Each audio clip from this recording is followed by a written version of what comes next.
Fun Ideas Productions presents the Fun Ideas Podcast.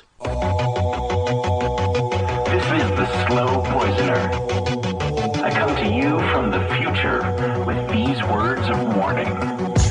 It's a hot horror planet. It's a hot horror planet. It's a hot horror planet. It's a hot horror planet. Living in science fiction. Past the point of no returning. We got high on gasoline. And we blew the scene. Hi, this is Mark Arnold, and welcome to Fun Ideas Podcast number 84. This episode is sponsored by the fine folks at Lee's Comics. Attention comic book fans, Lee's Comics of Mountain View, California has closed. But here's the good news. Lee's Comics eBay store is still going strong with over 10,000 vintage comics, the majority of which are now on sale, for half off. Choose from Lee's huge stock of golden, silver, bronze, and modern age comics, and specializing in Silver Age Marvel titles. You can count on friendly service, accurate grading, and quick, secure shipping backed by a money-back guarantee. To check out Lee's eBay store, go to eBay. Click Advanced Search to the left of the search bar, scroll down to Sellers, and enter Lee's Comics Inc., period. That's LeeScomics Inc., period. Don't forget the period. Lee's Comics is shipping daily with no delays. New items daily. Mention the Fun Ideas Podcast and get a free bonus gift. Long title, Looking for the Good Times, Examining the Monkees Song One by One, by Michael A. Ventrella and Mark Arnold. A book that examines each song, gives lots of details about each song, and our own personal opinions. You can find this book on Amazon, Barnes & Nobles, and anywhere where good books are being sold. Our webpage is wordpress.monkees.com, where you can see many of the songs and give your own opinions of them. And we will be discussing this more on Zilch. Hey Michael, it says here we've written another book about the Monkees. Wasn't the first one enough? Not at all, Mark. Our original book, Looking for the Good Times, Examining the Monkees Songs One by One, was very successful, but only covered half the story. Which half? The group half. Our new book, Headquartered, A Timeline of the Monkees' Solo Years, covers the solo half. Who knew the Monkees recorded so many solo albums? Not only that, but this book covers all of their solo projects, including stage shows, horse racing, running record labels, directing and starring in TV shows and movies, voice acting, and jail. Jail? Did the Monkees go to jail? Ah, you have to read the book to find out. You've sold me. Have you sold them? Who's them? Those people out there listening to this. Well, listen to this. This book has discographies, photos, and other information about the Prefab Four, Mickey, Davey, Peter, and Mike, the Solo Monkees, plus another nifty cover by Scott Shaw. Wow, he did our last cover. And this one's equally good. Where can you get this masterpiece? Announcer. Announcer? That's me. Get Headquartered, a timeline of the Monkees solo years, written by Michael A. Ventrella and Mark Arnold. Those two guys. It's available in hardback, paperback, or ebook from bearmanormedia.com or from Amazon. Get your copies today. Cool. I'm going to get one today. My Warren Kremer book and my TTV scrapbook are finally being worked on again, after being on the shelf for the past few months due to the pandemic. I'm still working on my Mad and Disney books, and back issue articles on Sid and Marty Krofft and Patty Freeling, and I will also be doing an article for them soon on Popeye. As far as my other books, they're all available through Amazon and Barnes & Noble, and mostly through bearmanormedia.com. Our guest today is my co-author on my two Monkees books, long title, Looking for the Good Times, Examining the Monkees Songs One by One, and Headquartered, Timeline of the Monkees Solo Years.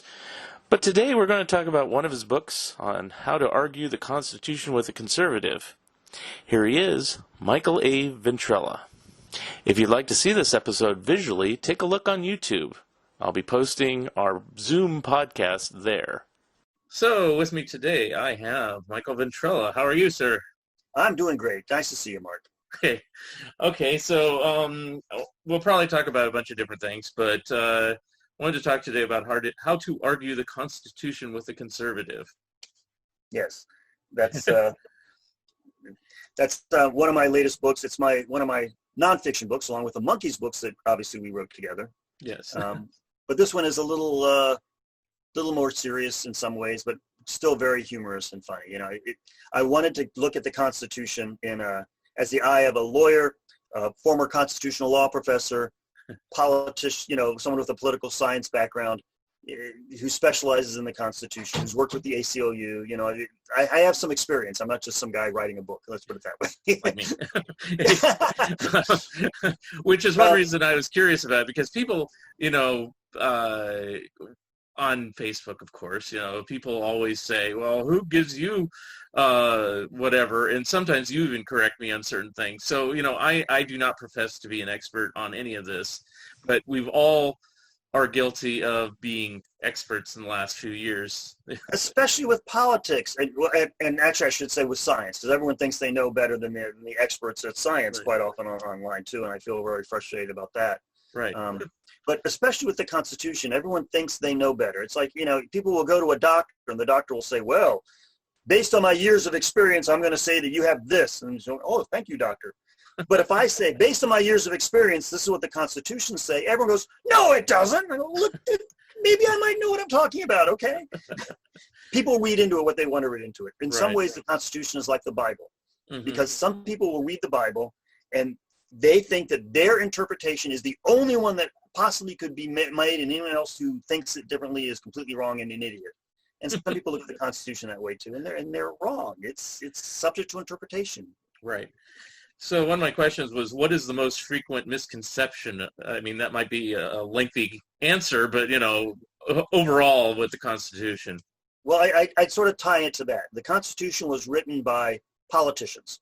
There are a whole bunch of compromises in the Constitution that were made, like the 3/5 Compromise and the Virginia Compromise, and I talk about those in the book.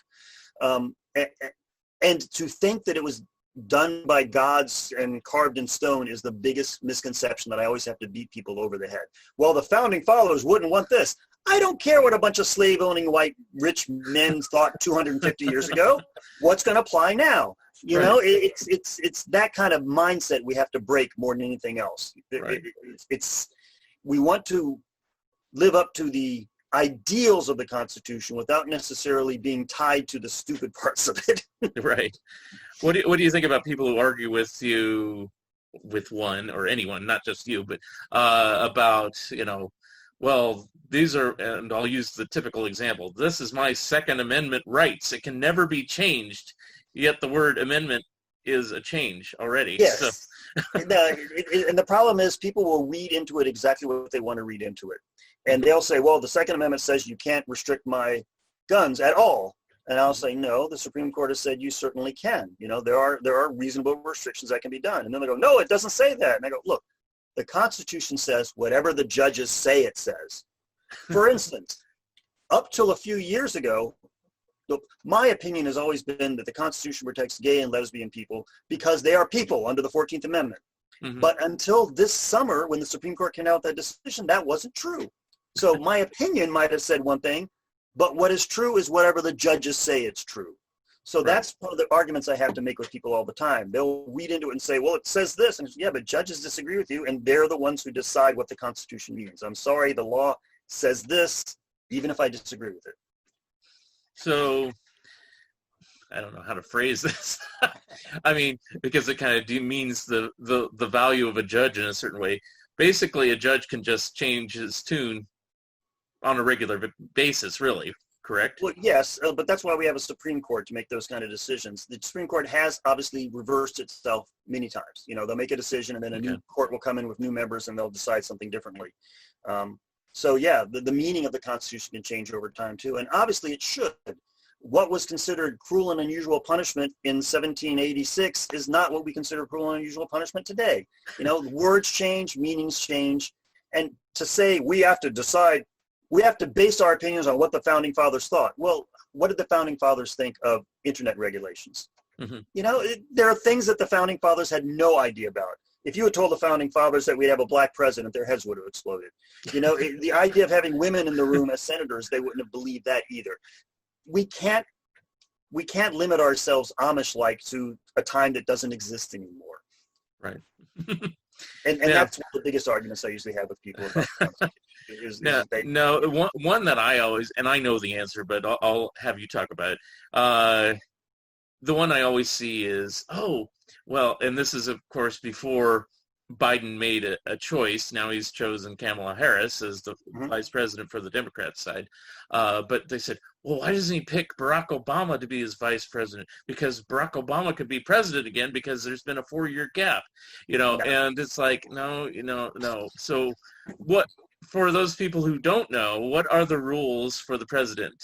The maximum he can serve and how he can serve? Well, in order to be president, you have some restrictions. You have to be a natural-born citizen. You have to be 35 years of age. You have to have lived in the United States for a certain amount of time, things like that. Mm-hmm. And because of a later amendment put in after FDR, there's now a restriction for 2 terms or 10 years. And the reason they said or 10 years is so that, say, a president dies in office and someone takes over for the last 2 years, they can still run more than once. Right. Which could have happened with Johnson when Kennedy died. Johnson could have run again. Right. They but chose he decided not to. 60s, right. Yeah. Mm-hmm. So basically, a president is limited to that much time. So there's no way Obama is eligible to be vice president because he's ineligible to be president. The vice president has to be able to take over if the president suddenly dies. And, even if, and I know the answer, but even if, let's say, he was the vice president for Biden, and Biden died day one, and then Obama went in there, and he could serve 2 years, and just, to make that maximum of 10. No, because when you're running for office, that's sort of the same argument as if someone had been president for 9 years and decided to run for re-election for a 4-year term. Okay. The courts would say, no, you're not eligible for presidents because it's a 4-year term. Right. So I don't think that would apply at all. Yeah, no, I do know all this, but I figured I will give you. No, but that's what That's what I argue with people on Facebook all the time, and they'll say little situations like that. Now, what about the situation where, let's say, Donald Trump decides to postpone the election, which is not very possible, but you can talk about that too, and Pelosi could possibly be president. How does that work? That is a possibility. What would happen is well, first of all, he doesn't get a chance to postpone the election. The elections are run by the states, and there's no way the states are going to go along with it, especially not the blue states. Yeah. So he can't just stop it. He can't stop the election. It's going to happen. We had an election during the Civil War. We had an election every time there was an election. We can do it this time. There's nothing unusual. But if somehow, let's say that they're trying to count the votes and he's challenging it in court and something is coming up and it's January 20th, and it's time for the president to take office, he doesn't get to stay. No, his term ends on January 20th. And if we don't know who the new president is, then yes, the Speaker of the House becomes president. Okay, so it would be the Speaker of the House, because also, and I think I misspoke on Facebook, so you can correct me if I'm wrong.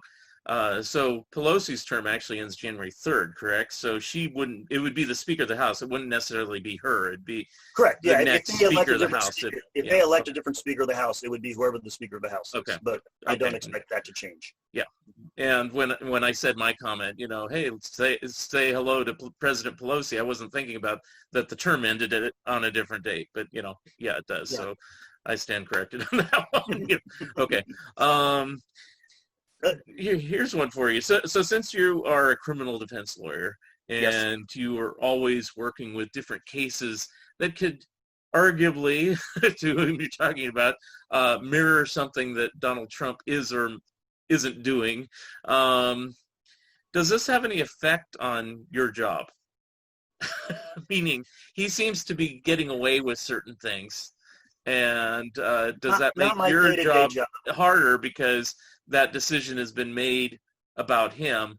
Does it trickle down to your cases at all? Not really. My cases are pretty basic, local cases, people getting DUIs, and getting into fights and normal, it's even though I have some big cases, what happens in the White House hasn't changed much. what is more important in Pennsylvania, since I'm dealing with Pennsylvania law and not federal law, is who our attorney general is and who our governor is and who our state legislature is more than anything else. I actually have an appeal now with the Pennsylvania Superior Court challenging the constitutionality of our laws on DUI laws regarding marijuana. And I've got the ACLU has joined me. And basically we're saying the way the current law says is if you have any amount of marijuana in your system, then you're guilty of driving under the influence, even if you smoked it 10 days earlier, because it's still in your system, right? And at the time that law was written, marijuana was completely illegal everywhere. Now it's not. We have medical marijuana in Pennsylvania, and so I'm saying the law is unconstitutional because it's punishing people who aren't guilty. They're not driving under the influence, you know, and, you know, he could have smoked it in a different state where it was legal, so you're punishing somebody for something that's legal. So we'll see what happens with that appeal. That ought to be fun. Yeah. Although so I do every once in a while get constitutional issues, but not that often. Yeah. Although, you know, this is my fiance and I, we don't tell anybody during this pandemic. We travel around occasionally, but, you know, we're very safe and everything. So, well, it's legal where you are, so, you know, you can get away with it. Yeah. I'm in Pennsylvania. It's only we still have to wear, yeah, but I mean, here's an interesting thing. So we went to Crater Lake. Crater Lake is federal land, so it has a big sign saying you can't smoke it here. We don't care what Oregon says. So, that is true. You have issues like that. I mean, where it's legal in some, say, some county or some national park or something. Not just marijuana, just any sort of. Yes. Yeah. One of the problems we have in America is we have hundreds and hundreds of different legal units. Yeah. You know, every state has its own different laws, and every county has its own different regulations, you know, and then a city might have a different rule. In Philadelphia, for instance, they passed a law that says that if you're caught with marijuana, it's just a ticket.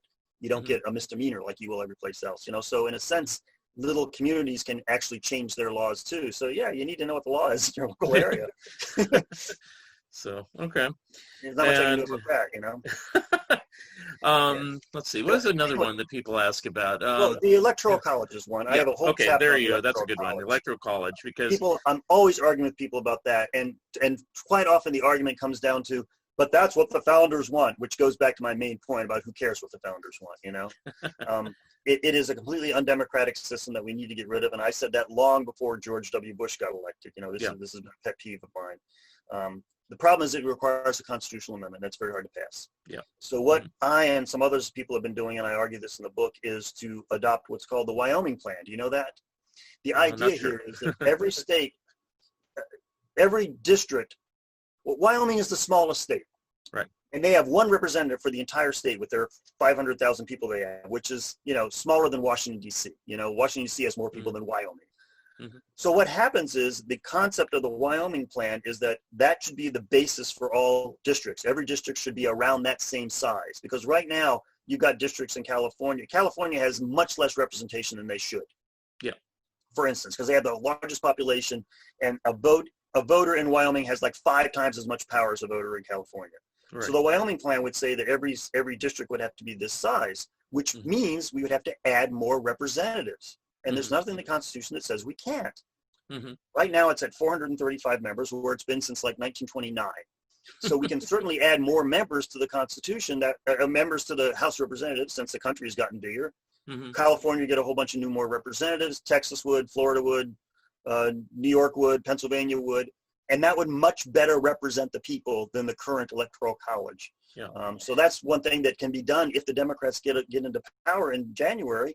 That might be something they can pass without needing a constitutional amendment. That would help. That would be a good temporary fix.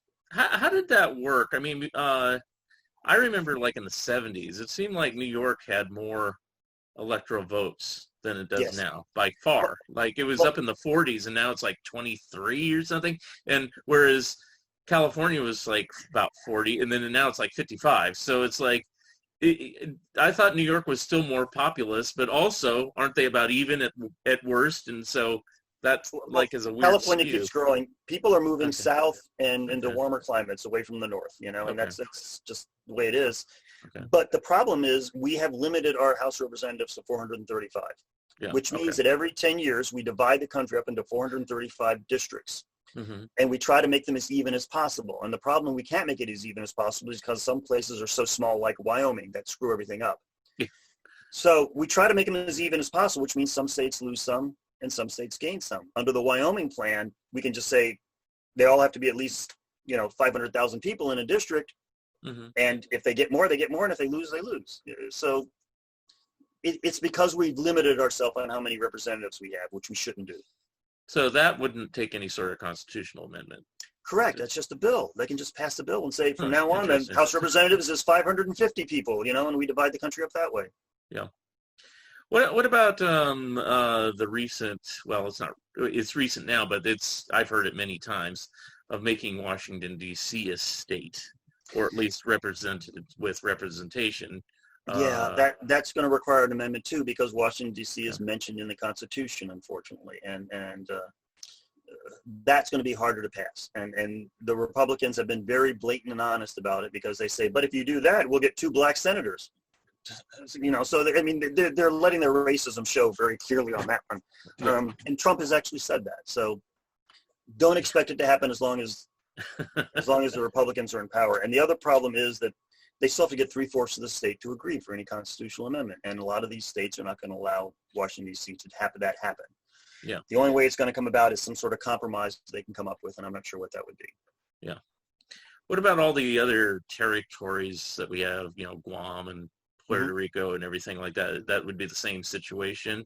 No, they don't need amendments. No, we can add Puerto Rico tomorrow. We can add Guam tomorrow if Congress passes the bill and says, they're going to be a state. Puerto Rico should be a state. They're larger than 20 other states, so they should be. Okay, so refresh my memory then on District of Columbia. Where does it say it in the Constitution about that then? That it has to be an amendment and go that way. Yeah, well, there was actually an amendment passed to give them the right to vote for president. Because before they couldn't even vote for president. The idea of the Constitution was Washington D.C. was a compromise. If you saw Hamilton, you saw that in the room where it happens, where they made that decision to put Washington D.C. there, and the idea was it was going to be neutral, separate from every state, because back then states had a lot more power. Yep. And so by making it a separate district that was not answerable to any state, they thought it would give it neutrality, and it wouldn't have it. They didn't know people were going to live in it. They didn't know it was going to be that powerful and that populous. It's a big city. Yeah. To me, the simplest solution is you make it part of Maryland. And then it's not another state, but Maryland gets a whole bunch more members, and maybe they'll get another representative or 2. Okay. I had never really thought about it, and even when I visited there, I go, wow, all these people actually live here, Yeah, well, you notice their license plates. Did you see what their license plates say? The license plates actually say on them, taxation without representation. Wow. Okay. I don't know if they did back in 1984. That's when I went to Washington. Well, they might not have. Yeah. Wow, that's funny. I'll have to look that up. I should also mention for the book, just in case, for anyone who's watching this, you might see the background. That's the cover. It's by Darren Bell, who's a famous political cartoonist. He also does a lot of cartoons in the book. He, right before the book was being ready to be published, he won the Pulitzer Prize for editorial cartooning. So we made sure we put that on the cover in big letters. It was like, great timing, thank you. So the book is meant to be fun and funny and make learning about the Constitution interesting. There are lots of jokes in it. I make lots of snide comments, and his cartoons help as well. So I just wanted to point that out. Now, does your book go through all the amendments, all 27 of them and everything, or is it basically just what I do the is biggies that everybody talks about? I have a chapter where I talk about each amendment just so you know what they are, so you have a reference. And, of course, in the back is the actual Constitution in the appendix. But the amendments I really talk about, I have sections on freedom of speech. I have sections on freedom of religion. I'm looking at the book now, freedom of association. There's a chapter called The Second Amendment Sucks and Doesn't Belong Here, and I argue why we should get rid of the Second Amendment completely. A chapter about, searching and seizuring, which is, the Fifth Amendment, Fourth and Fifth Amendment. Chapter about the Fifth Amendment remaining silent. Other constitutional rights, equal protection and discrimination, things like that. So I take the important amendments. I'm not going to spend a lot of time on, the Prohibition Amendment. Right. Some of them you just sort of mention, and that's all you have to talk about. Right, especially since it was reversed. But the whole idea of the book is what are the issues people normally talk about with the Constitution. So I don't go into a lot of detail about Article 6. I talk about the things that are issues that people talk about and argue. So that's why that keeps the book more interesting too. Right. I assume you talk a lot about the 25th one because they always say, well, let's invoke the 25th and get rid of Trump. But it's like, it seems to me it's very vague. Is that correct? Well, the 25th was written after Kennedy was shot, because the worry was, what if he was in a coma? What do we do if a president is incapacitated? Mm-hmm. And the 25th says that the cabinet and the vice president go to Congress and say, listen, we think the president is incompetent, and therefore we want to make the vice president the president. So it has to come from the cabinet, which is never going to happen under Trump, right? He's filled his cabinet with all his toadies. So it's really, the 25th really only applies if someone is really literally completely incompetent, and brain dead, so it really won't apply to Trump, because they're not going to do it, that. And he's already brain dead. Oops. Anyway. Yes, he's got to get his cabinet to agree to that, and that's not going to happen. Yeah. So. And how does that work? I mean, I kind of know the presidential succession, but I mean, let me ask this, because certain things kind of confused me as a kid, and I've never bothered to look it up. So in 1973, Spiro Agnew was guilty of tax evasion or tax whatever he did, and so he resigned. And instead of having like a special election at the time, Nixon just said, "You, Gerald Ford, come here. You're my vice president now." Well, how was he able to? Say that again? You had to be approved by the Senate. The Senate approved Ford. And then, of course, Nixon resigned, and then Ford became president, and then he nominated Nelson Rockefeller, and they went through the Senate process again. Okay, so it has to go through the Senate on that. Okay, so which amendment covers that, or which article covers that? Boy, you got me on the spot. I don't have that memorized. But it is in there for like there was some issues involved with that in terms of who do they pick, and I think it's in Article 3. Okay. But I can't remember which section. Article 3 is about the presidency, so it's not in an amendment. It's in the actual articles itself. Okay. Because it always seemed weird to me, not as a kid, but now when looking back on it, it's like, wow, Ford never got elected to anything. He just got up there, and it's like, it's kind of a creepy way if there was a guy like Trump. Hey, let's pick him. Yeah, we like him. If and he just kind of rose to the ranks, kind of. Well, Ford was the minority leader at the time. So, he was like the Republican version of the Speaker of the House. So he was like the most prominent Republican in the House at the time. Yeah. So he wasn't like nobody. But still, it's, that was a very unusual circumstance where we had a president who had never technically been elected. And then he ran for re-election and lost. So he was our only president who was never elected. Mm-hmm. And another one is, this is around that same time, actually before that, it's like they had comedy albums and stuff where they were talking about, Nixon, you're going to dump me in 72. Can a president really dump their vice president at any time? Is that possible? No, but they can choose not to have them with their next running. So Trump could theoretically turn around and say, I've decided not to have Pence as my vice president next time. Okay, so that still is applicable, because I know in the old days, like FDR, he had like 3 vice presidents over the course of his 4 terms. So, so you can always pick, the different vice president, and Lincoln, of course, had a vice president from the opposite party because he wanted to bring the country together, which was a terrible mistake. Oops, because once he died, the president was, all that stuff Lincoln wanted to do, forget it. Yes. That didn't help. And of course, he was the first president impeached. So it's like, yes. Now, as far as impeachment goes, of course, Trump has been impeached. And for those who don't know, Nixon wasn't, because he resigned before that could happen. But Bill Clinton was, and Andrew Johnson was. But in each case, they never actually kicked the person out. I mean, well, is it always because, like in this last case, I don't even remember on the Clinton one because I wasn't paying such close attention, but is it always the case where like the Senate is just like hard-nosed, we can't kick this guy out, or what's the situation? I think in both Clinton and Johnson's impeachment, it was clearly political. They really hadn't done any. You're supposed to be impeached for high crimes and misdemeanors, right? And in both of those cases, there really was no high crime or misdemeanor. People will say, "Oh, but Clinton committed perjury." Well, no, he didn't. He lied under oath about an affair that was not a crime. Perjury means you have to lie about a crime, about if I ask you what your favorite color is and you say it's yellow and it's really blue and you've lied under oath, that's not perjury because it doesn't matter what your favorite color is. Right. So I think even with Clinton, there were enough people in the Senate who said, no, this is clearly political. We're not going to impeach this guy. In Trump's case, there definitely were impeachable offenses. I mean, we got the whole Mueller report that everyone pretended like, there's nothing there, but there was a ton of things in the Mueller report. Yeah. And the Republicans just blew it away, and they ignored it. Mm-hmm. He should have been impeached. Clearly, Right. He should have been impeached. We might not be in this mess right now if he had been impeached.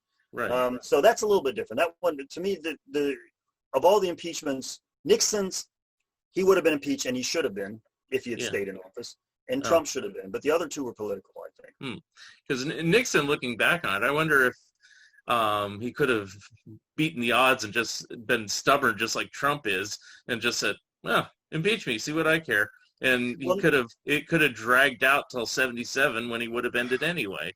Well, basically, what happened was one of the reasons he resigned is because the Republicans in the Senate went to him and said, "Look, we have to vote to impeach you. You better resign because you're going to get impeached." Mm-hmm. They basically laid down the law to him and said, we've listened to the tapes. It's clear you're guilty. We're going to have to vote to impeach you. Back then we had Republicans who actually cared about that kind of stuff and had ethics. So that made a little difference, I think. Now, if we really actually had, everything working properly, and let's just get off Trump so people who love Trump won't be upset. Some people who love Trump will not like my book, so it doesn't matter. Some future president turns out to be even worse. And let's say, for the benefit of the crowd that hates everything, let's say it's a Democrat. Okay. Okay. And, they really do impeach the person. I mean, the person is a real creep. I mean, how does that work at that point? Because it really doesn't describe in the Constitution what would happen at that point. I mean, arguably, the person would just go, "Oh yeah, you're right. I screwed up. I'm gone." But I mean, is there any rules about that? I mean, it's like, it's almost like even if the Senate did say, "Get out," we could say, "Yeah, well, make me." It's like kind of like that. I have a feeling that, the Army, he might be the commander-in-chief, but if they say you're no longer the commander-in-chief, who are they going to listen to? Right. And if the new president says, "Get out of the White House," and the guy doesn't, then he calls the Army and says, "Get this guy out of the White House," and they're going to listen to the new president. Yeah. One thing that the Army does is they take an oath to obey the Constitution, not the president. Okay. And I think that's important to emphasize that, in fact, everyone in political office, Trump doesn't realize this, but everybody in political office takes an oath to the Constitution. Yeah. And he's constantly saying, "You're not loyal to me." Well, we're not supposed to be loyal to you. We're supposed to be loyal to the laws of the country and the country, that's what real patriotism is. And I expect that if that ever happened and the president refused to leave, that, the Army would do the right thing. The police would do the right thing at that point. Most police. Now, as far as legality of everything, I know every president since Washington has done executive orders, it seems like. But it seems like in the last 20, 30 years, they've multiplied. And, of course, Trump just, writes them out daily, like a little notepad. It's like, here's this one, here's this one. I mean, do those really stand up in a real court of law, all those, things he's doing? I mean, no. he's acting like, I'm going to end coronavirus with a stroke of the pen. I'm going to put my face on the Mount Rushmore with a stroke of a pen. I'm going to put a wall around the whole country with a stroke of a pen, and it's like he's pretending to be like this, big leader that does all this stuff, but it's like, isn't it just all bullshit? Yes, because originally the idea behind the executive orders are usually things having to do with what the executive can control. Yeah. For example, as the president, he is responsible for the entire bureaucracy of the government. All the different IRSs and all the different agencies and the CIA, they're under his control. He's their boss. Mm-hmm. So usually what an executive order would say was, I'm hereby telling all the Justice Department not to prosecute these kind of cases, or whatever he might want to say, And through history, that's what the executive orders were like. Lincoln's order to Emancipation Proclamation is basically an executive order. I'm hereby ordering this. that any territory in our area can, can't have slaves. Mm-hmm. So it's been around for a long time. Has it gotten worse? Only under Trump. Under Obama, it actually went down. Now, you wouldn't know that from the Republicans because they came out and they said, Right. oh, my God, Obama's doing everything with executive orders. And now they're completely silent whenever Trump does it. Yeah. Trump recently announced an executive order having to do with budgeting, and I'm going to cut the payroll tax. He can't do that. Congress controls the budget. President can't just cut the taxes. He has no power to do that. These executive orders he's signing are publicity things only. 90% of them don't have any effect whatsoever, and some of them are just absolutely wrong. He said just last week, I'm signing an executive order that prohibits insurance companies from getting rid of, from kicking you off from pre-existing conditions. Well, that's already in the law as part of Obamacare. You've signed nothing. You haven't changed a thing. He's doing it because partially because he's stupid, but also because he's just trying to get publicity and saying anything he can because he thinks it might help him get reelected. Right. Okay.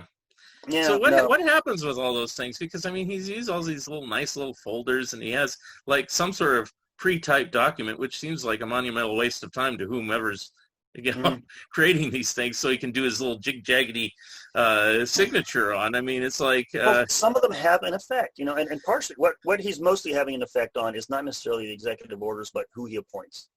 Like, the guy who he appointed to be in charge of the post office, who is invested in all the post offices, the companies that are going against the post office, that are competing against the post office. So he's doing everything to destroy the post office. Yeah. That has more effect than any executive order, and he does have the right to appoint these people. That's the problem. Yeah. Now, technically, most of these people are supposed to be approved by the Senate, but when you have a Senate that's going to do anything he wants and they're going to roll over, that's what happens. And that's why it's important that, we should have a strong party to stand up to a president, and not people who just, do whatever he wants. Right. Make him a king. Right. One other thing. I have a whole chapter about parties too, because one of the problems. Here's another argument I get all the time. If you don't mind me just interrupting. Okay, that's fine. Mentioning parties, which is that I hate this argument I get every now and then that, the Democratic Party was the party of slavery, and the Democratic Party stood against integrating the schools. And they don't understand history, which is how the parties have split over the years. The Republican Party was originally the Liberal Party with Lincoln and then Teddy Roosevelt, fighting for equality and justice and and those sorts of things. And then over the years it kind of split, and there was a period where there were liberal Republicans and conservative Democrats, admittedly, but both parties had liberals and conservatives in them. And it's only been in the recent history that it's really split so that it's all liberals on one party and all conservatives on the other party, because it wasn't like that for most of our recent history. If you go back to the 60s, you can see there are lots of Democrats fighting against the civil rights law. What you can say for truth is that the liberals were the ones favoring the civil law and the conservatives were against it. So when you talk about that kind of issue, don't talk about parties, talk about liberals and conservatives, because liberals in the Republican Party supported it. Conservative Democrats did not. I hate that argument because it just shows that people don't know their history. Yeah. It's just stupid. And, essentially the parties kind of flip-flopped, if you wanted to do it in basic terms, which is kind of surprising how they did it. But, I guess it's just when LBJ, Johnson, signed the Civil Rights Act, it's like all the racists said, well, we can't follow the Democrats anymore. Well, who's left? And then Nixon said, come to me. Yes, that's when it started, and it wasn't really until like the 80s that it really started getting completely divided, because there were still liberal Republicans in the North. I lived in Boston for a while, and I voted for a few, because that was okay. The party, and the sad part is when you have liberals and conservatives in both parties, it's easier to get things done because you have to compromise to get things done. Right now we have all the liberals in one party and all the conservatives in one party, and they're all, shaking their head and refusing to work with each other, and nothing gets done. So that's not necessarily. Now, here's another one that I'm actually asking all the time because it doesn't make any sense to me. So, and you can refresh my memory as far as which amendments there are. So, slaves were freed, and we had the Emancipation Proclamation, which I don't know, it's like 15th Amendment. Is that the right one? 13th is the one where the slaves were freed. Okay. The Emancipation Proclamation came before that, of course. Oh, okay. And then there's all these Voting Rights Acts. And then you go like 50 years forward and suddenly you got all these Jim Crow laws and this and that and the other. And then you go 50 years further and they're signing the Civil Rights Act and then another voting act. And then now we're 50 years from that. And it's almost like, is it a situation where we just need to enforce what's already on the books, or are there problems with all these civil rights and emancipation proclamations and freeing the slaves? Because it seems like, to make it very generic, the black man is never going to get free enough to vote, basically. It's judges. It really is, because what happened was, after the Civil War, there were a bunch of conservative judges who put into place things like, separate but equal, which is the policy that said you can have separate schools as long as they're equal. And of course they never were, and made segregation legal. And, no matter how much you could fight against it and pass laws, if the judges came down and said, nope, that law is unconstitutional, you were stuck. Mm-hmm. So the Civil Rights Act in the 60s, we had a very liberal Supreme Court in the 60s, and they passed a lot of good bills and a lot of good, cases. Mm-hmm. And one of them, the Civil Rights Acts were passed and held up. Then, I don't know how many, about 10 years ago or so, we got a different Supreme Court, a very conservative Supreme Court. Congress passes unanimously the renewal of the Civil Rights Act, the Voting Rights Act. Okay. Mm-hmm. And the Supreme Court says, nope, you can't do that. What was the reason? There really wasn't one. It was just political. It was all racist. It was just terrible. And so the Supreme Court knocked down the Voting Rights Act. And that's one of the reasons we're in this situation we are now, where there's so much voting fraud going on that we can see. Without the Voting Rights Act, we have no way of enforcing that. So you might have heard Vice President Biden spoke today, and he said that's one of the things that's going to be on the agenda if they get elected in January, is getting the Voting Rights Act reenacted again. I mean, are we just getting to the point on... if you got bad judges, there's not much you can do, which is another reason why you need... Of course, I'm talking political now, but, keep that in mind when you vote in November, people, because, Ruth Bader Ginsburg is going to be leaving soon, and we need to have a good replacement for her.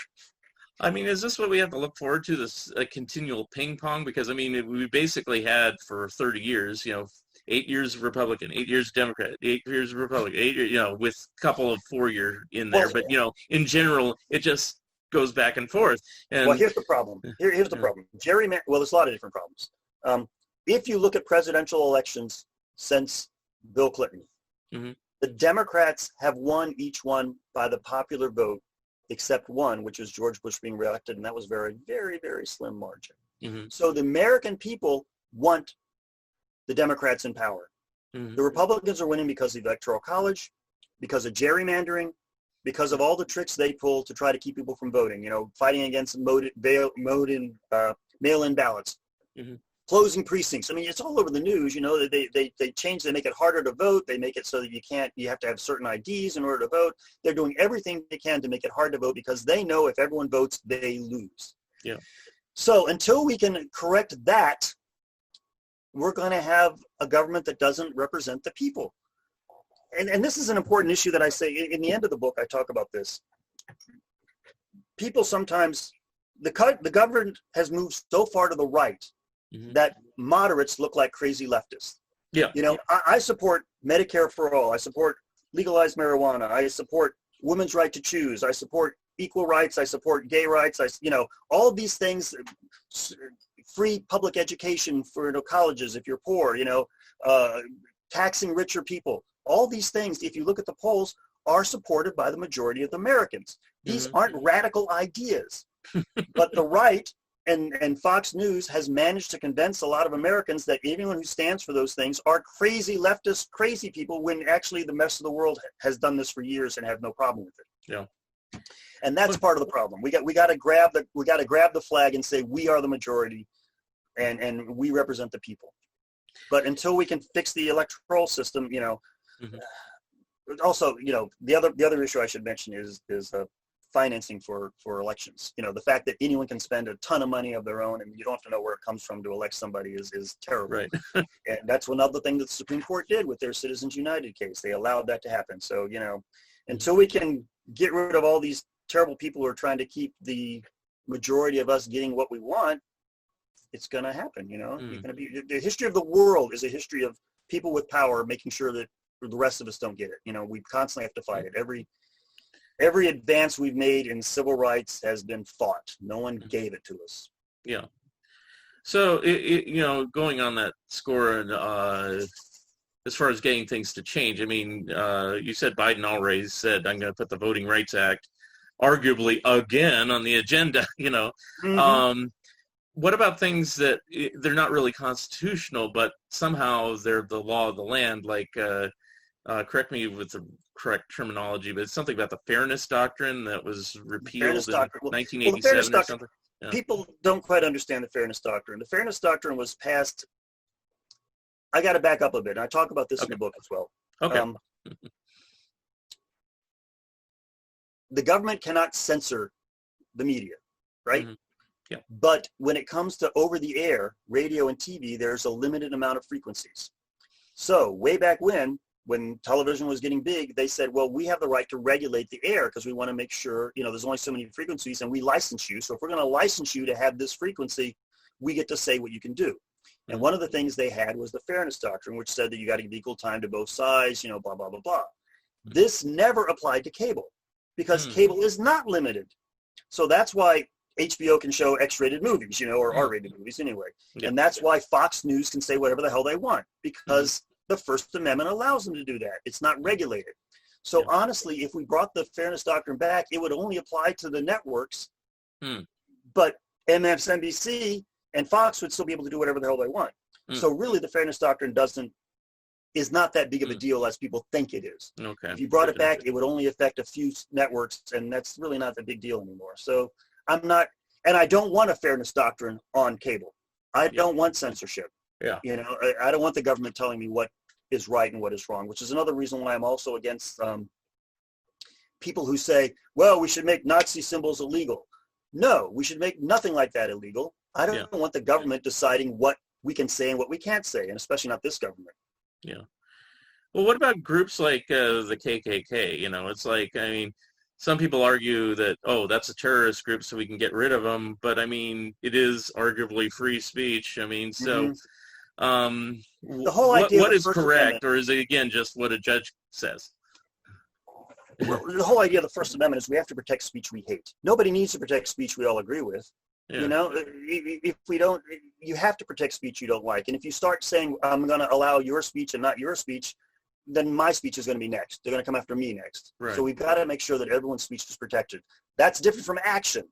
If they do something violent, absolutely go after them. You know, strike them down, knock them down. But what they say, you really can't censor, nor you should. Because sometimes it seems like, at least, you know, movies kind of represent this because I don't really know. It's like, you know, they get away with everything. You know, it's like they can take over a town, you know, which has happened in real life, not necessarily the KKK, but those type of, you know, extreme groups like that, you know. And you know, it's like, and they run around, you know, and they say anti-Semitic things, you know. Yeah, they're bad guys. They're evil guys, obviously.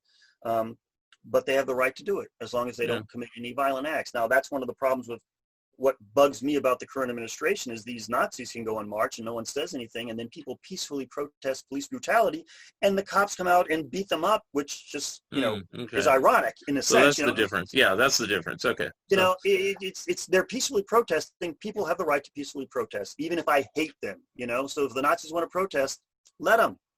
Yeah. You know, they look like idiots. As long as they're not committing any crimes, let them do it. And the problem is we're only attacking the liberals who are protesting and not the conservatives who are protesting, apparently, at least under this administration. Very interesting, yeah. Okay. Let's see. I think I had a couple more questions. I'm trying to think. Well, you know, the other thing I talk about in the book, and even though it's called How to Argue the Constitution with Conservatives, I do bring some liberals under task. For not understanding the First Amendment. And I was just talking about that, wanting to censor things. And you find this a lot on college campuses, especially. You know, they want to have safe spaces. You know, they don't want to let people talk. They want to censor students who say bad things. And to me, that's completely wrong. You know, you need to hear all ideas. You need to not censor somebody. That's different from editing. Let me put it this way. On my Facebook page, that's what I was going to bring up, actually. If I unfriend you, I'm not censoring you. Censorship is what the government does. Yeah. I am editing you. It's my page. I can do whatever the hell I want. If I'm editing it, I edit short story collections. If I decide not to use your short story, I'm not censoring you. I'm editing you. I'm making that decision. Right. But yeah, most people don't know the distinction. But the question I had, you reminded me by saying Facebook. So recently all the social media leaders like Zuckerberg and Bezos and who else all got together and testified in some sort of meeting. I didn't really watch it because I didn't want to be bored to tears.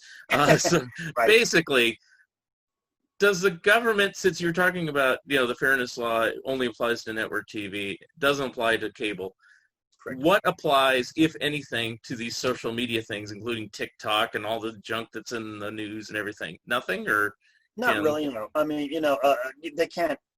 Obviously, they can't distribute child pornography. Or I mean, there are exceptions to the First Amendment. Obviously, child pornography is not protected. Giving out troop movements, in secret, secrets is not protected. There are a bunch of things. I'm getting off track here, but one of the issues that people seem to have is they'll read the First Amendment and say, "Oh, there's no exceptions, freedom of speech." No, there's a whole bunch of exceptions, and I talk about them. But they have the right. It's their program. If you don't like what Facebook does, you don't have to use it. Go somewhere else. Sign off. And if they say, "Here's our rules. If you want to be in our Facebook, here's our rules," they have the right to do that, and there's not a lot you can do about it. It's not censorship. Right. So arguably Zuckerberg, using him as an example, because Facebook's the one I primarily use, they don't really need to censor or edit for or remove anybody's posts if they don't want to.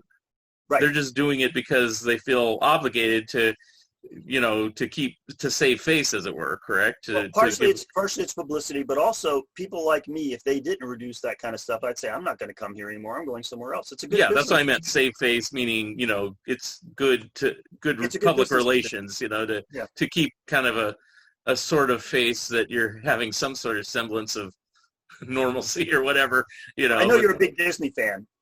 Recently I got into an argument with somebody who was upset because Disneyland is taking the ride that's based on Song of the South.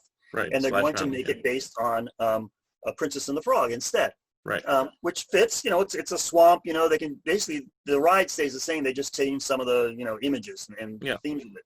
And someone was saying, this is censorship. They're trying to censor, Song of the South, how terrible they are. And I'm going, no, it's not censorship. It's a business decision. Kids don't know Song of the South, but they know Princess and the Frog. It's a good business decision. And the idea that it's censorship just bugs the hell out of me. Businesses can do whatever they want, Come on. Well, I mean, the fact that they don't release the film, is that considered censorship, or is that just, No, that's their decision. They don't have to. Censorship is what the government does. Censorship is, anyone else is decision-making editing is what I try to say, It's not. The government... Now, mind you, on college campuses, if it's a public school, there's a big issue. If it's a private school, they can censor all they want. But in a public school, you have a little more, it's a little different.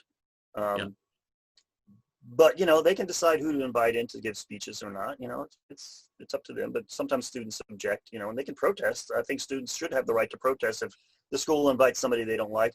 My law school invited Scalia to come speak, to the Justice of the Supreme Court, who I hated, and boy, do I rip him apart in this book. And they invited him to come speak at my law school, and then they sent me, would you like to contribute to your alma mater? No! That's my protest. I'm not giving you a cent as long as you keep people like this coming to speak at my school.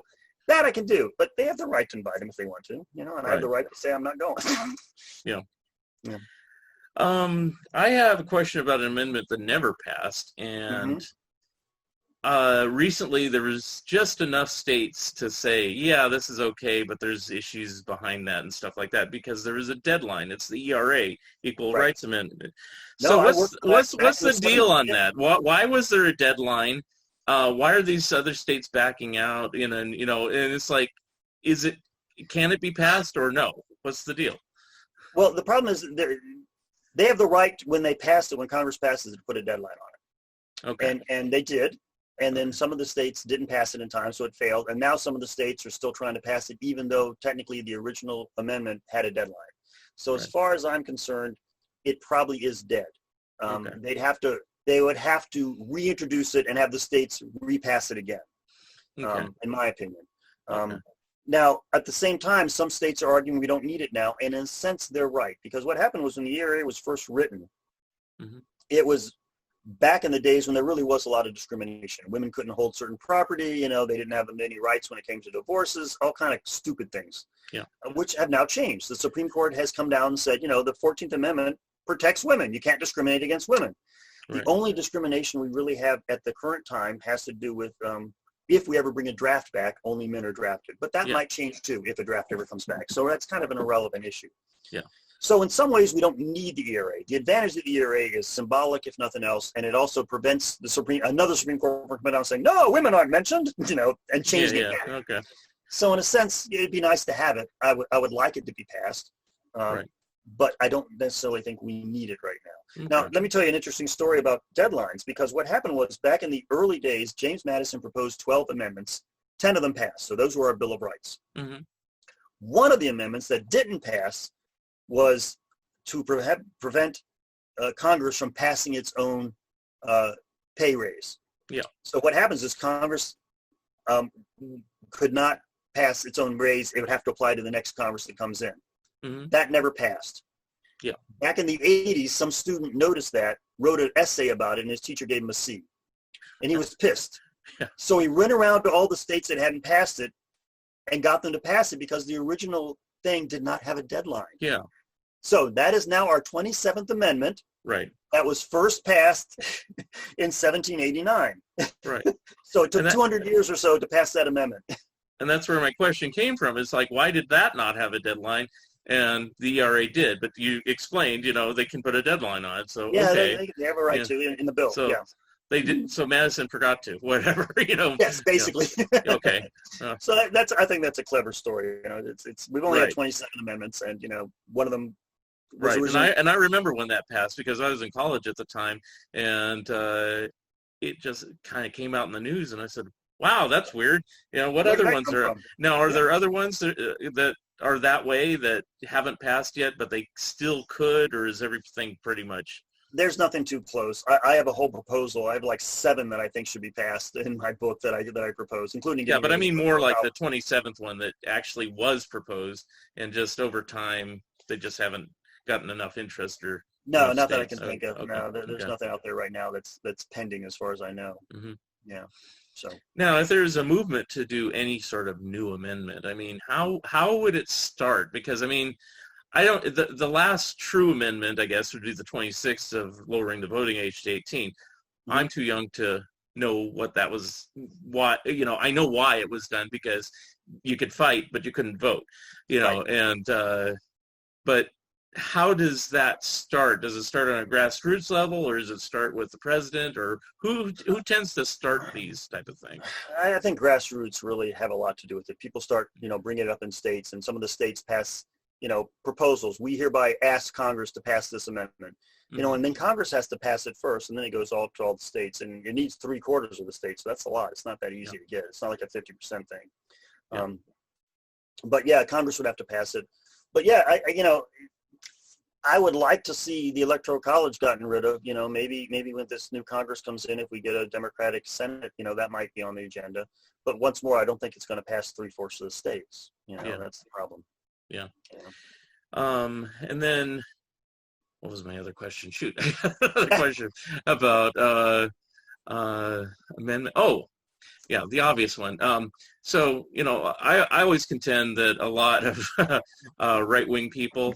We'll just label them. I'll label them evangelical Christians, right-wing Republicans, their whole deal is really just the Second Amendment and Roe versus Wade. Now, my question is really more about Roe versus Wade as to why that wasn't a constitutional amendment.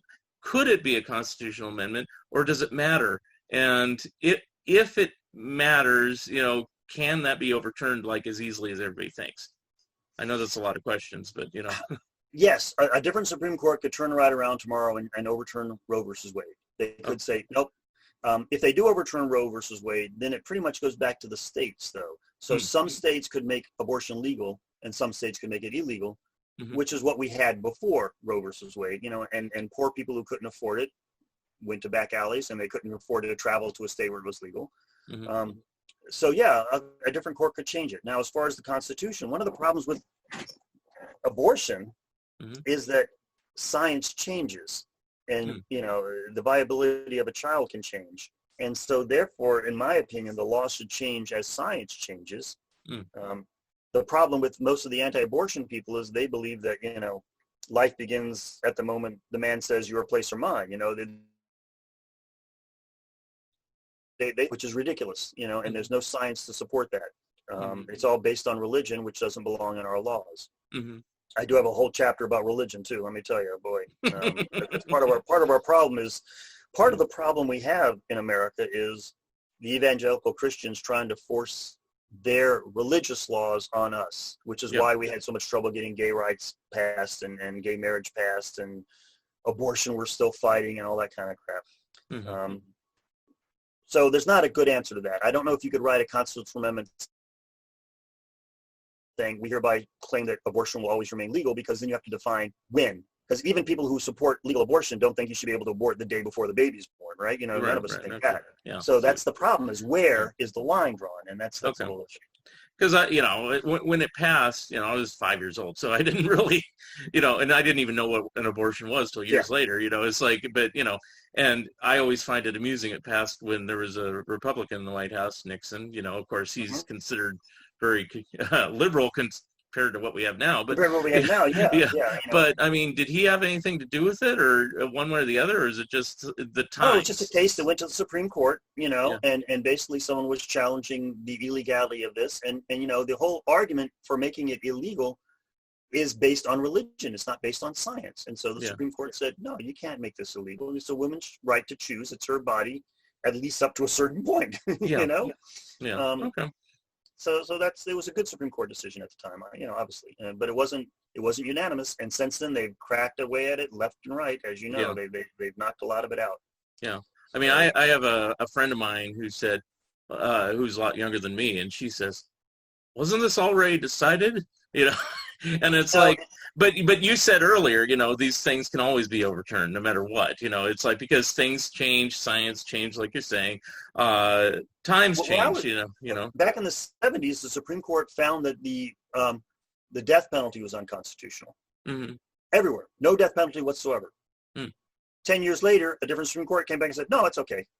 Yeah. So, who's on the Supreme Court makes a huge, big difference. Yeah. And this is another one of the reasons why I get so upset with people who say, well, the Constitution says this and that's it. The question is closed. It's not closed. It's interpreted by whoever is on the courts. Right. If everyone agreed what the law says, we wouldn't need lawyers. We wouldn't need judges. It's not. Yeah, and people who usually do that, they always say, I'm a constitutionalist, and it's like, well, yeah, good for you. It's like, because the problem is people who demand that their vision is, even though I am a constitutional expert in the sense, I'm not an expert. I'm not like a Harvard law professor expert who knows everything backwards and forwards. Right. But compared to the average person, I am, because, I got a law degree and I taught constitutional law, and this is what I do. But even I say in the book, I don't know. This is my opinion. If a different judge comes along and says something else, that's what the law says. I'm sorry. I can't say that the law says this definitely, because there's nothing definite. It's all politics. Okay. And that's the bottom line. People need to realize, when people realize that law is politics, I think they can understand it better. Too many people come and think that the law is the law and therefore that's it. No, it's all politics. It's written by politicians. It's decided by judges who are appointed by politicians or elected, and therefore they are politicians. It's all politics. And to think otherwise is naive. Yeah.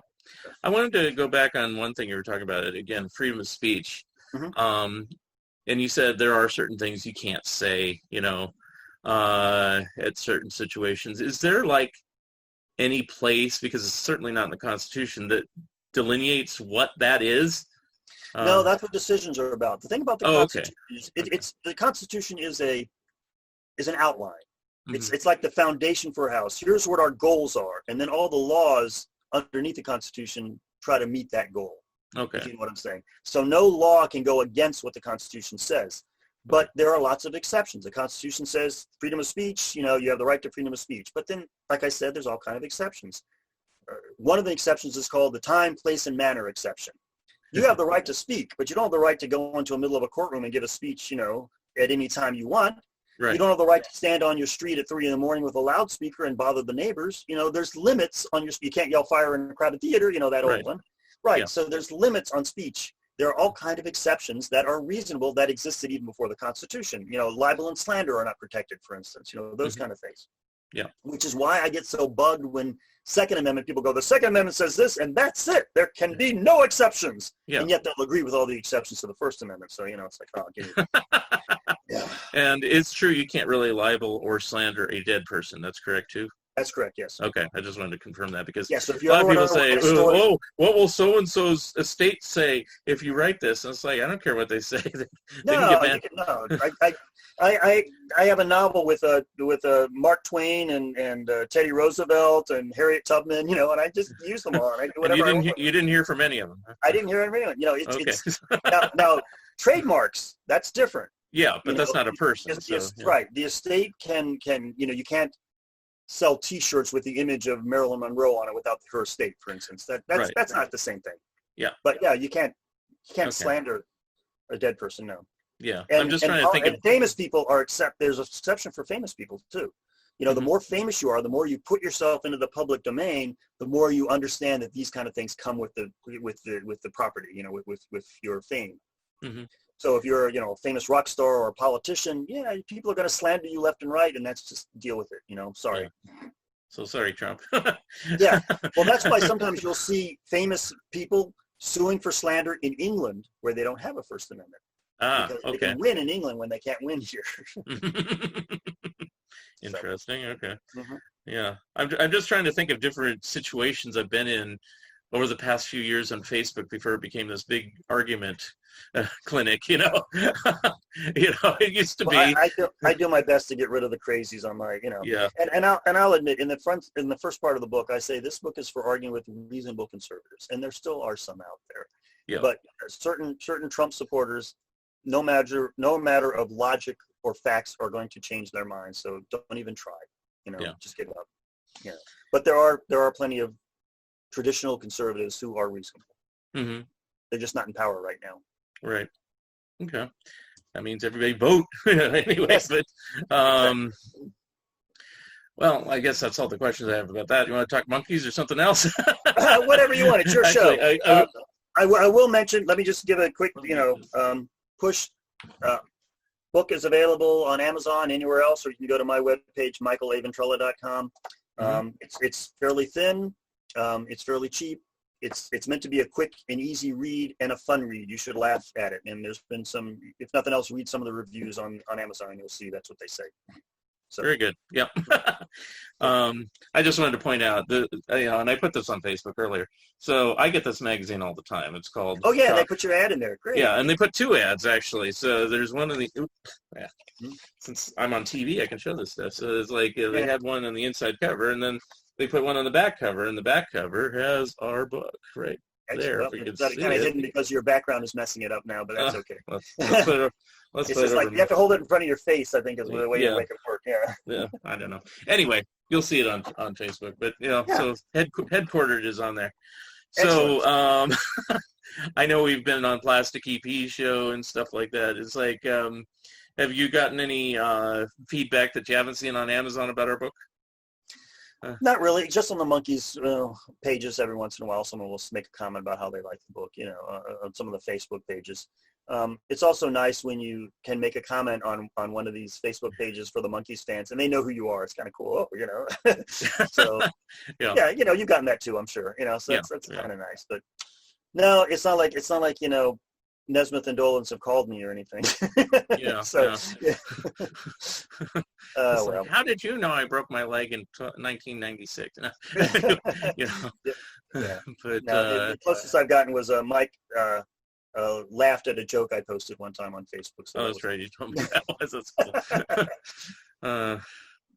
Trying to think if I've had any brushes like that. I mean, other than, meeting all of them separately over the years, but, right, but I mean, that's what they do. They go out and meet and greet, I would think, I wish they would agree to do interviews, but they didn't. That would have helped the book a lot if they had agreed to do that. But what can you do? Yeah. And, I wish Peter had written a book, but, it's like, I mean, I will say, it's like at least his career was well documented once he decided to really start a career, Yes. because I know you went on record as saying, it's like, well, we did as best we could with Peter because, not much there. But he really kind of dropped out. I've watched a few different documentaries, and I got as much information as I could without actually talking to him at the time. But well, his would be an interesting story, more so than the others, I think, because of the ups and downs he's gone. He went from huge riches to poverty to teaching at a school to going to jail, and just trying to get his life together. That's gotta, being such a famous person for such a short time and so quickly has to affect you in some way, Yeah. Mickey and Davey were used to it, but Peter is the only one who went through all his money. Well, Michael did too, but Michael got a good influx once Mom died, so it's exactly.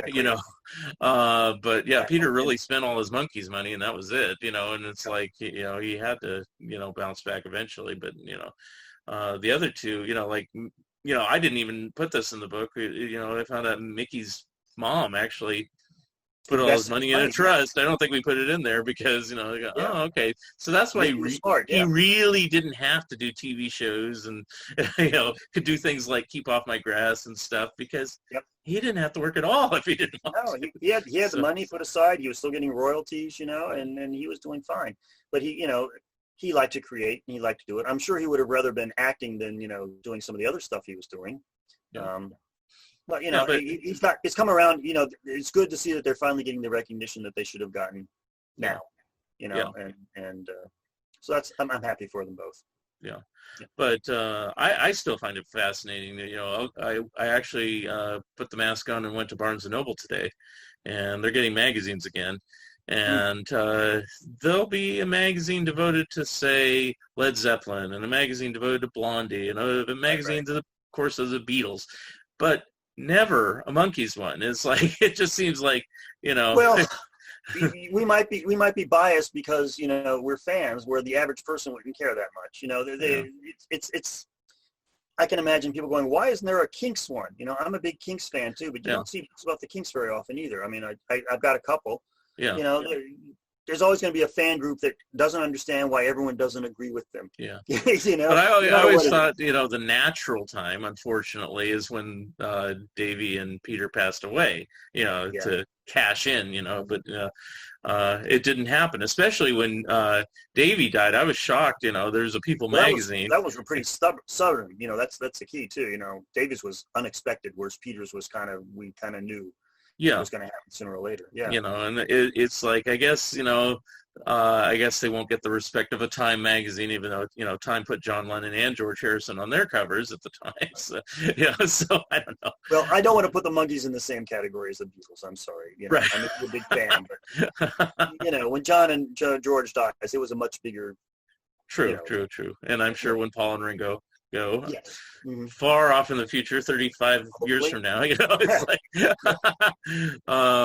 it's hard to believe Ringo's 80, but anyway, pretty healthy though. I mean, he cleaned his act up, and he's, vegetarian, no drugs, no drinking, and that's why he's living so long, I think, too, is part of it. That's the fascinating thing on him, because I still have an article that I clipped way back when, about 1978, 79 or something, and he had some sort of stomach problem that he said almost killed him, that was related to the same stomach problem he had when he was a kid, the peritonitis or something. And it's like, wow, had he died and then Lennon got shot the next year, we would have had two Beatles gone then. It's like, and, it was just kind of bizarre, and then he turns out to be the healthiest one. He's like doing jumping jacks on stage. Oh, yeah. Yeah. And, I watched I don't know if you've had a chance to watch his 80th birthday. Oh, yeah, I watched that live. That was excellent. Yeah. And it's like, granted, he's just sitting there talking to the audience, but still, You know, he's alert. He's alert, and and Joe Walsh came in. And he said, "How's it going?" You know, and all that stuff. He's not. Joe Walsh looked a lot worse than Ringo. That's for sure. And he's only like 72 or something. Yeah.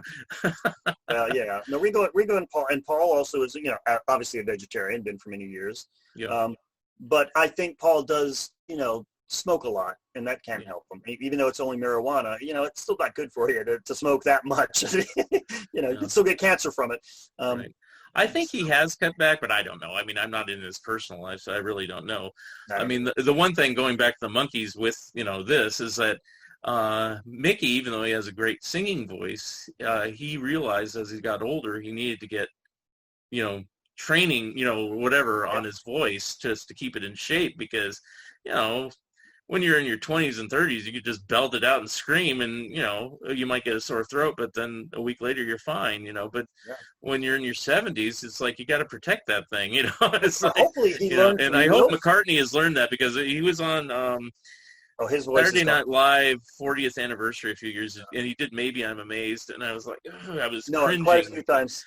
Quite a few times I've heard Paul singing and going, Paul, you got to stop. You got to cut that song out of your repertoire. Yeah, or sing it in a lower key or something. Yeah, it's like because other Mickey, artists do that. Mickey still sings. I mean, I heard him in concert just a few years ago, and he sounds as good as he ever did. He's hitting all those high notes. I'm amazed with Mickey. He's got a great. Yeah, voice. But he didn't do it naturally. He did get help, which is fine. I'm glad he admitted that because I think the big thing is.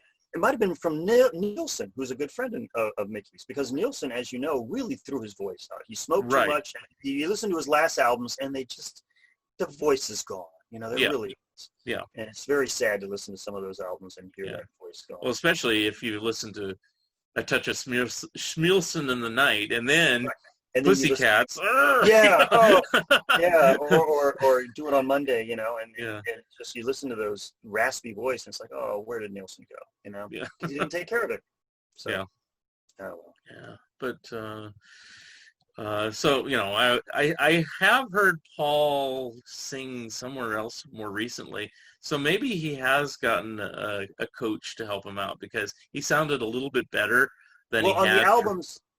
You can tell on the albums. He's still, if you listen to his most recent albums, you can hear the voice isn't quite there. Right. But at the same time, there's no straining that you hear live. So either his producer changed the key or they edited out all the bad ones, But on the record, he sounds okay. Yeah. But it was a live performance that I heard pretty recently that he had done right before this, or it might have been during the pandemic. I think it was during, and he sounded better, and I'm thinking, well, maybe it's because he's also not touring every day of the year, It's like he's had a chance to let it rest. Well, that's true. If you have to sing, the other thing about pouring, as someone who's performed live, you end up singing a lot louder just to hear yourself. You don't realize it too. You'll be at the microphone and it's really loud. And instead of just, even if it's a quiet song, when you're recording, you can be nice and quiet, because the microphone's picking everything up. But when you're live, you scream it out. And that's got to be bad for your throat, Yes. I was never the main singer. I was only backup, so I didn't have that problem. But, I could certainly see how that would affect somebody. Yeah. And I've always wondered, you put on, I'll put on a CD or a record, or I'll stream some music. Let's be current, but, after about 5 or 6 songs, I'm like, I'm done, singing along with the music, Yeah. And, it's like, I think about these guys and they'll sing like 15, 20, 25 songs sometimes, and they're, how do they do it? It's like you got to treat your voice like it's an instrument. If you're the singer, you got to drink the tea and and not smoke and take care of yourself. Obviously, it's yeah. And I know people like Elton John. He had like nodules on the throat and stuff, and he had to get an operation, which saved him for a good 20 more years or something like that. Otherwise, he probably would have retired long ago. But anyway, got to take care of yourself. Yeah. All right. Well, this has been fun. Nice seeing you again. Yeah. Good seeing you. Give another plug for the Constitution book and where you can get it and how they can reach you. Sure. All of my books you can get at michaelaventrella.com. And if you go to michaelaventrella.com, there's also links to the Monkees books that we wrote together. And there's links and reviews, and you can read the first chapter. Also, if you go to my webpage, I will actually read the first chapter to you. I recorded a Zoom conference of me reading the first chapter, so you can listen to it for free. So everything's available there. Just go to michaelaventrella.com. And if worse comes to worse, and if you can't remember that, go to Amazon and just look up How to Argue the Constitution with a Conservative. It's available in paperback, hardcover, or ebook. Sounds good. Mm-hmm. All right. Well, thank you for being my guest today, and I will talk to you soon. Thank you, Mark. Nice seeing you again. Good seeing you. Bye. Bye-bye.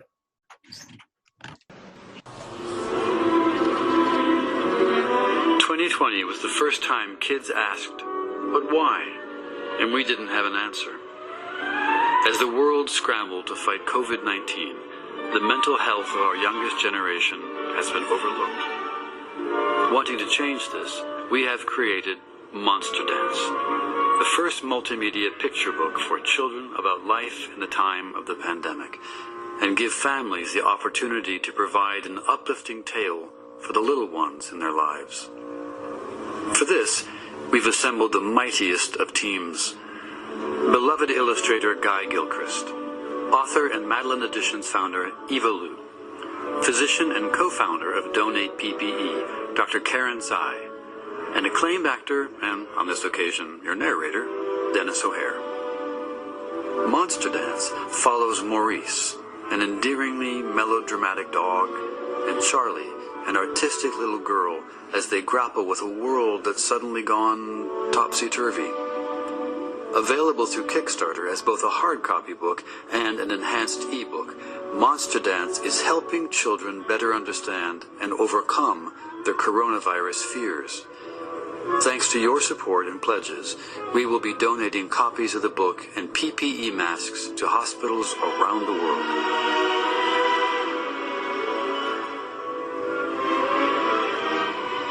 Thank you for listening, and thank you, Michael A. Ventrella, for being my special guest. Episode number 85 will be coming soon.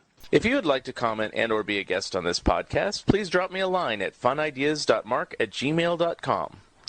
Become a Patreon of Mark Arnold and Fun Ideas Productions. If everyone listening just contributed $1 a month, that would be a tremendous help in continuing the production of my books and this podcast. Also, subscribe to my YouTube channel. The opening and closing music for the Fun Ideas podcast is provided courtesy of Andrew the Slow Poisoner Goldfarb and is used with permission. This has been the Fun Ideas podcast. This is Mark Arnold speaking. This episode is copyright 2020, Fun Ideas Productions. Thank you, and good night. Headed home to a cardboard hut with duct tape doors. At the price I'm paying, be glad it isn't yours. Now get up, Crab Mountain, get up. Crab Mountain, get up. Crab Mountain, get up. Crab Mountain, get up. Crab Mountain, get up. Crab Mountain, get up.